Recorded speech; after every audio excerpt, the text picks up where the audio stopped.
Again, I don't want to talk no more. I ain't got nothing else to say. Are we good? Trash bags aside? You will never learn. You don't bet against that guy. I do, and I will again. Yeah. That guy, Tom Brady, still looks like the GOAT. And then... He is the GOAT. No, he ain't. Yes, he is. Nick Foles' magic, it came to an end. But we do have to start with the Cowboys. Yes, we do. Skip, I'm sorry, there's no easy way to put it. Yeah. The Cowboys season is over. The Rams beat Dallas 30-22 Saturday night to advance to the NFC Championship game for the first time since 2001. The Rams' running game was just too much for Dallas. C.J. Anderson, Todd Gurley combined for 3 touchdowns, and they each ran for over 100 yards. On the other side, Ezekiel Elliott was held to just 47 yards. Dak Prescott had a solid game with a passing touchdown and a rushing touchdown, but it was not enough. Let's take a listen to the Cowboys after the loss. All the downs, the team that we had are 3-5 and being counted out by everyone, but backs against the wall mentality, the way we were able to fight just to get to where we are right now is inspiring and incredible. All the men on this team, I'm proud of this team, but anytime you lose, especially when you know the team that we have and as close as we felt we were, it's not a good feeling. It's a scar that you're gonna wear, for the rest of your life. And, you can either, look at your scar and run from it, or you can look at your scar and remember it and punch somebody in the face because of it. So, hopefully, our guys use this as I guess, ammunition for next year. Shannon, what happened on Saturday night? Hey, Skip. Go, it's your turn. If you don't want to go, I'll go. Let me go. No, you don't need to go.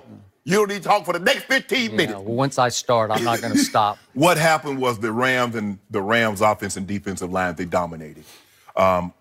There's something to be said about a team running the ball 40-plus times, because when a team runs the ball that many times, obviously they see something on tape, and they've seen something over the course of the season. Because once you get to the playoffs, Jenny, they don't just break down in the regular season, they break down 4-game chunks. Okay. In the postseason, they break down all 16 games and your playoff games. So clearly, Sean McVay and that offensive staff, they saw something that they could take advantage of. And for this team, known for their theatrics of throwing the football all over the field, Goff once had a game where he threw for 5 touchdowns over 400 yards, and that's what they were really known for. They had gotten somewhat away from running the football, but they saw something.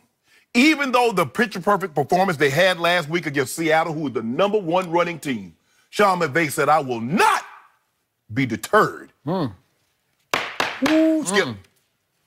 You won't understand this, but there are a lot of people out there in my community that will understand this. The Cowboys were on program. So when you have a program, Jenny, you have someone to do the prayer, you have someone to do the welcome, have someone to pray, but you need someone to do the benediction. And the benediction is given at the end. It's letting everybody know church is over. It's time to go home. Them benediction boys, 30, and C.J. Anderson, 35, Skip Bayless, that was a shame what they did to you guys.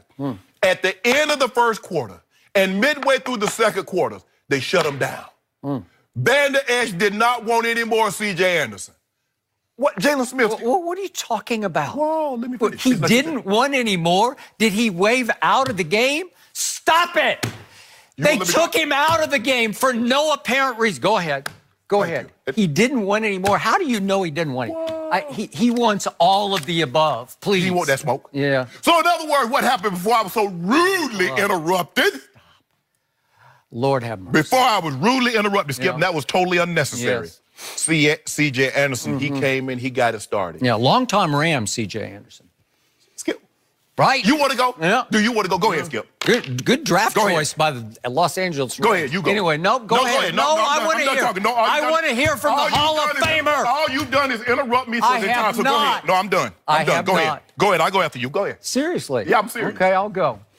So, first of all, I would like to congratulate the 2018 Dallas Cowboys on not just a good season, but a very good season. And I would like to congratulate them on one playoff win that should have been 2 playoff wins. But in the end, my quarterback, Dak Prescott, his extraordinary playmaking, his warrior spirit, his refuse to lose could not quite overcome Jason Garrett and his clear deficiencies as a head coach and the blunders he made twice in the fourth quarter, the second of which involved Leighton Vander Esch. And I'll get to that in just a moment.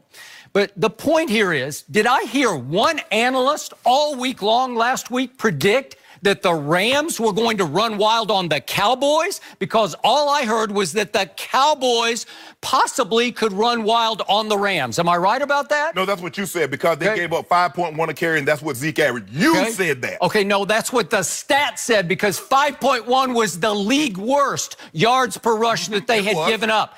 I didn't hear anybody. I did not hear the Hall of Famer Shannon Sharp, the Hall of Famer Eric Dickerson. Nobody predicted that the Rams would run wild on my team, because you'd be a fool to predict that, because you had just seen what had happened in the previous Saturday night's playoff game. They held the #1 rush attack from Seattle to 73 total yards, 22 in the first half. And you saw what happened on that fateful Thursday night at the end of November at Jerry World, when New Orleans was riding high, and they visited with one of the top rushing attacks. And what happened that night to Kamara and Ingram? What happened? Shut them down. 65 total yards happened. So don't tell me that my team doesn't have the talent to stop the run.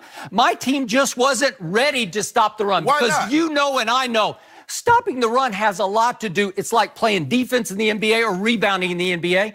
It's a lot to do with your heart, with your desire, with whatever your want to is on that night against that opponent, right? Yes. And for some reason, none of my coaches were able to light a big enough fire under my defense, because it just came out flat. And I've told you all year long, I trust my offense more than my defense, because my defense can lay eggs. What did my defense do 2 years ago in the playoff game against Aaron Rodgers early on? What happened? 21-3 happened because they weren't ready to play, right? But you told me the team, because Jason Garrett is not a motivator, they don't need him to motivate them. I thought they motivate maybe themselves. they wanted to get even with the Rams for what the Rams did to them in the second half last year when Todd Gurley ran wild. And I'm here to submit to you, if the Rams don't sign C.J. Anderson on December the 18th, they do not win that game on Saturday night. He was the difference. His power blasts up the middle. He looks like he's gained 15 or 20 pounds from what he had in Denver.